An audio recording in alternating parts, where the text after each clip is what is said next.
Mumbai central station पर शाम की भीड़ उमड़ रही थी। प्लेटफॉर्म पर लोगों का शोर, हॉर्न की आवाज़ें और गर्म हवा में मिली हुई समंदर की नमकीन गंध। भीड़ के बीच से एक दुबली पतली लड़की अपना ट्रॉली बैग घसीटते हुए बाहर निकल रही थी। शानी मेहरा दिल्ली से आई थी वो, अपने सपनों और उम्मीदों के साथ। कॉलेज से निकली थी कुछ ही महीने पहले और अब उसे पहली नौकरी मिली थी, एक बड़ी एड एजेंसी में ग्राफिक डिज़ाइनर की पोस्ट। चेहरे पर हल्की थकान थी पर आंखों में चमक भी। उसने आसमान की तरफ देखा, बादल काले थे जैसे बारिश होने वाली हो। मुंबई सपनों का शहर, वो हल्के से मुस्कुराई।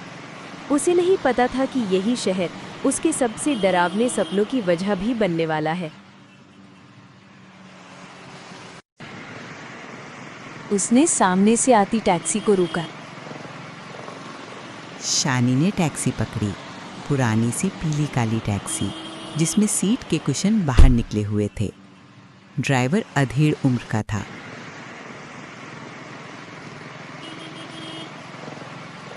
जिसने रियर व्यू मिरर में झांकते हुए पूछा, कहाँ जाना है मैडम?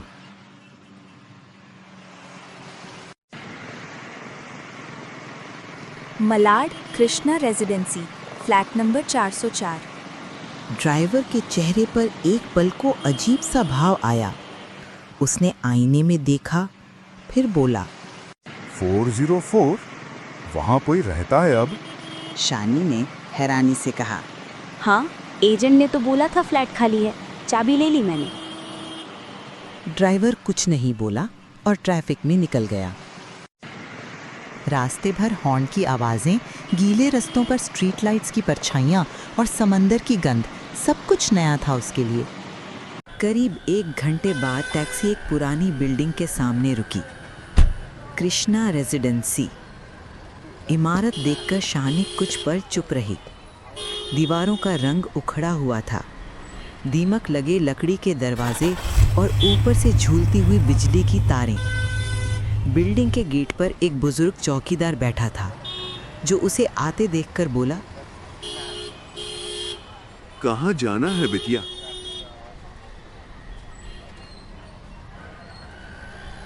Flat number 404। शानी ने मुस्कुराते हुए कहा।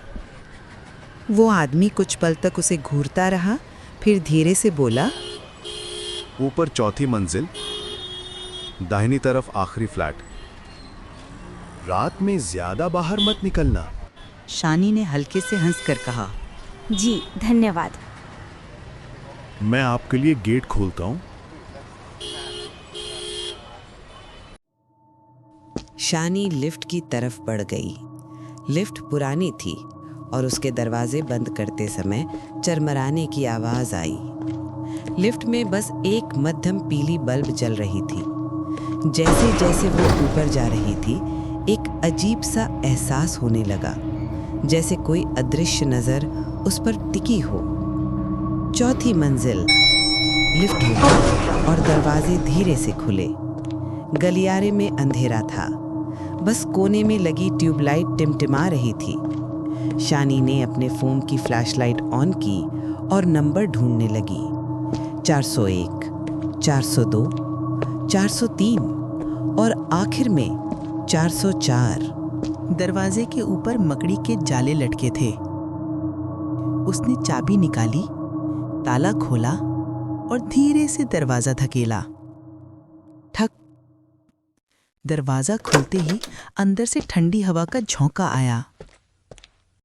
कमरा खाली था, बस बीच में कुछ पुराना फर्नीचर पड़ा था, एक सोफा, एक दरी और दीवार पर आधा टूटा हुआ आईना। खिड़की के बाहर से शहर की लाइटें झिलमिला रही थीं। शानी ने गहरी सांस ली और बोली, घर, मेरा पहला घर।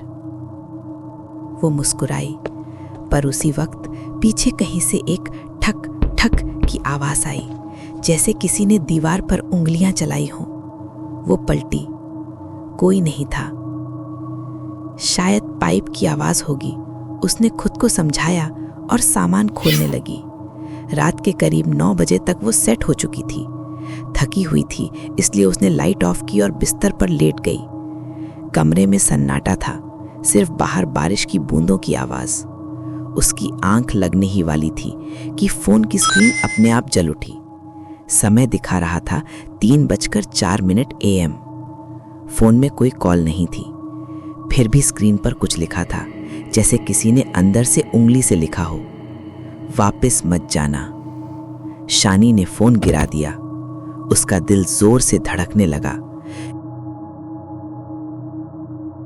अगले कुछ दिनों में शानी को अजीब घटनाएं महसूस होने लगती हैं, जैसे बाथरूम के शीशे पर नमी से बने शब्द, क्यों आए।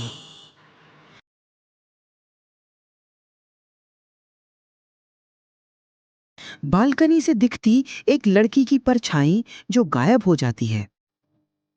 कमरे में कभी कभी बच्चों की हंसी सुनाई देती है, जबकि आसपास कोई नहीं होता।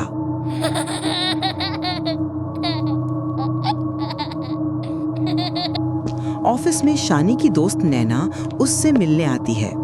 जब नैना फ्लैट में कदम रखती है तो वह अचानक असहज महसूस करती है, जैसे यहाँ कुछ ठीक नहीं है।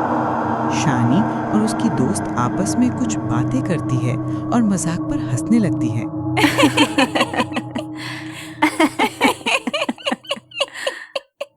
शानी बिल्डिंग के चौकीदार रघु से पूछती है तो वो झिझकते हुए बताता है कि कुछ साल पहले इस फ्लैट में एक लड़की रहती थी, रिया।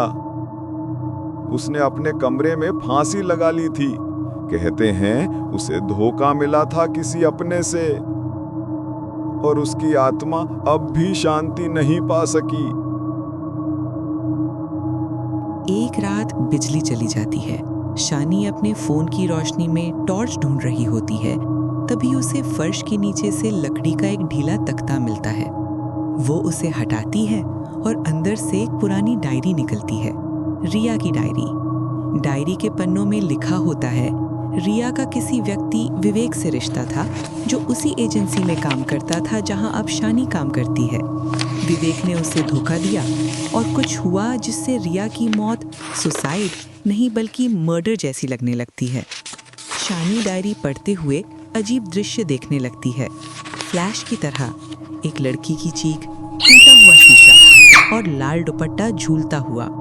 शानी धीरे धीरे रिया की आत्मा से जुड़ने लगती है। कभी कभी वो खुद को रिया के सपनों में देखती है। वो खुद के शरीर पर नीले निशान दिखती है जो खुद ब खुद आते हैं। एक रात ऑफिस में शानी को पता चलता है कि उसका बॉस विवेक वही व्यक्ति है जो कभी रिया का प्रेमी था। रिया के साथ कुछ भयानक हुआ था और अब रिया की आत्मा बदला चाहती है। वो शानी का इस्तेमाल कर रही है ताकि विवेक तक पहुंच सके। शानी उस रात विवेक का सामना करती है। रिया की आत्मा पूरी तरह से शानी के शरीर पर कब्जा कर लेती है।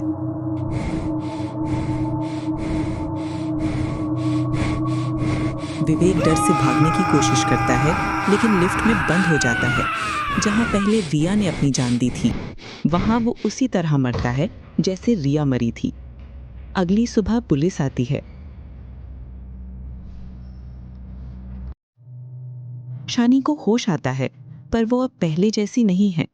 वो आईने में देखती है। चेहरे पर हल्की मुस्कान और उसकी आंखों में किसी और की परछाई झलकती है। रिया लौट आई है।